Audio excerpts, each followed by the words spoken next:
नमस्कार भक्तों, वंदना आराधना भक्ति चैनल में आपका स्वागत है। सोमवार का दिन भगवान शंकर को समर्पित होता है।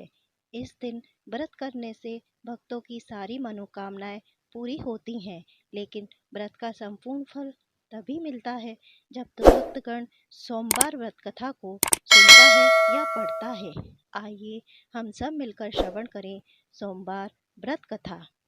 किसी नगर में एक साहूकार रहता था। उसके घर में धन की कोई कमी नहीं थी, लेकिन कोई संतान न होने के कारण वह बहुत दुखी रहता था।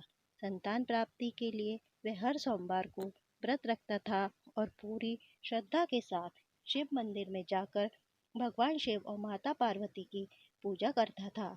उसकी भक्ति को देखकर एक दिन माँ पार्वती प्रसन्न हो गईं। भगवान जी से बोली, हे नाथ, साहूकार की मनोकामना को पूर्ण करने का निवेदन किया। पार्वती जी के आग्रह पे भगवान शिव ने कहा, हे पार्वती, इस संसार में हर प्राणी को अपने कर्मों का फल मिलता ही है और जिसके भाग में जो होता है उसे वो भोगना ही पड़ता है। लेकिन पार्वती जी ने साहूकार की भक्ति को देखकर उसकी मनोकामना पूर्ण करने की इच्छा व्यक्त की। माता पार्वती के आग्रह पर शिव ने साहूकार को पुत्र प्राप्ति का वरदान तो दे दिया, लेकिन उन्होंने बताया कि ये बालक सिर्फ 12 वर्ष तक ही जीवित रहेगा। माता पार्वती और भगवान शिव की बातचीत को वह साहूकार सुन रहा था, इसलिए उसे ना तो कोई खुशी हुई और ना ही कोई दुख हुआ। वह पहले की भांति शिव जी की पूजा करता रहा। कुछ समय के बाद साहूकार की पत्नी ने एक पुत्र को जन्म दिया। जब वह बालक 11 वर्ष का हुआ तो उसे पढ़ने के लिए काशी भेज दिया गया। साहूकार ने पुत्र के मामा को बुलाकर उसे बहुत सारा धन देते हुए कहा कि तुम इस बालक को काशी जी विद्या प्राप्ति के लिए ले जाओ। तुम लोग रास्ते में यज्ञ करते जाना और ब्राह्मणों को भोजन दक्षिणा देते हुए जाना। दोनों मामा भांजे इसी तरह यज्ञ कराते और ब्राह्मणों को दान दक्षिणा देते हुए काशी जी नगरी निकल पड़े। इस दौरान रात में उन्हें एक नगर पड़ा। नगर के राजा की कन्या का विवाह था, लेकिन जिस राजकुमार से उसका विवाह होने वाला था वे एक आंख से काना था। राजकुमार के पिता ने अपने पुत्र के काना होने की बात को छुपा रखा था।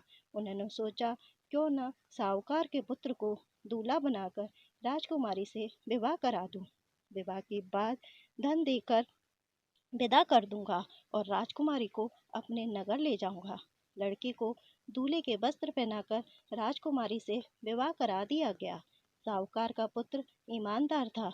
उसे यह बात सही नहीं लगी, इसलिए उसने अवसर पाकर राजकुमारी के दुपट्टे पर लिखा कि तुम्हारा विवाह तो मेरे साथ हुआ है, लेकिन जिस राजकुमार के संग तुम्हें भेजा जाएगा वे एक आंख से काना है। मैं काशी जी पढ़ने जा रहा हूँ। तब राजकुमारी ने चुन्नी पर लिखा पढ़ा तो उसने अपने माता पिता को यह सब बात बताई। राजा ने अपनी पुत्री को विदा नहीं किया। फिर बारात वापस चली गई। दूसरी ओर साहूकार का लड़का और उसका मामा काशी जी पहुंचे। वहां जाकर उन्होंने यज्ञ किया। जिस दिन लड़का 12 साल का हुआ उस दिन भी यज्ञ का आयोजन था।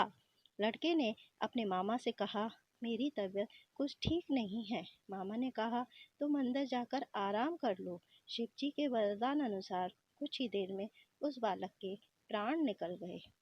मृत भांजे को देखकर उस मामा ने विलाप करना शुरू कर दिया। संयोगवश उसी समय शंकर जी और पार्वती जी उधर से जा रहे थे। पार्वती माता ने भोलेनाथ से कहा, स्वामी, मुझे इसके रोने के स्वर सहन नहीं हो रहे हैं। आप इस व्यक्ति के कष्टों को दूर करें। जब शिव जी मृत बालक के समीप गए तो उन्होंने बोला, यह उसी साहूकार का पुत्र है जिसे मैंने 12 वर्ष की आयु का वरदान दिया था। अब इसकी आयु पूर्ण हो चुकी है। लेकिन मातृभाव से विभोर माता पार्वती ने कहा, हे महादेव, आप इस बालक को और आयु देने की कृपा करें, अन्यथा इसके वियोग में इसके माता पिता भी तड़प तड़प कर मर जाएंगे। माता पार्वती के पुनः आग्रह पर भगवान शिव ने उस लड़के को जीवित होने का वरदान दिया। शिव जी की कृपा से वह लड़का जीवित हो गया। शिक्षा पूरी करके लड़का मामा के साथ अपने नगर की ओर वापस चल दिया। दोनों चलते हुए उसी नगर के समीप पहुंचे जहां उसका विवाह हुआ था। उस नगर में भी उन्होंने यज्ञ का आयोजन किया था। उस लड़के के ससुर ने उसे पहचान लिया और महल में ले जाकर उसकी खातिरदारी की और अपनी पुत्री को विदा किया। इधर साहूकार और उसकी पत्नी भूखे प्यासे रहकर बेटे की प्रतीक्षा कर रहे थे। उन्होंने प्रण कर रखा था कि यदि उन्हें अपने बेटे की मृत्यु का समाचार मिला तो वे भी प्राण त्याग देंगे। परंतु अपने बेटे के जीवित होने का समाचार पाकर बेहद प्रसन्न हुए। उसी रात भगवान शिव ने साहूकार के स्वप्न में आकर कहा, हे श्रेष्ठी, मैं तेरे सोमवार के व्रत करने और व्रत कथा सुनने से प्रसन्न होकर तेरे पुत्र को लंबी आयु प्रदान की है।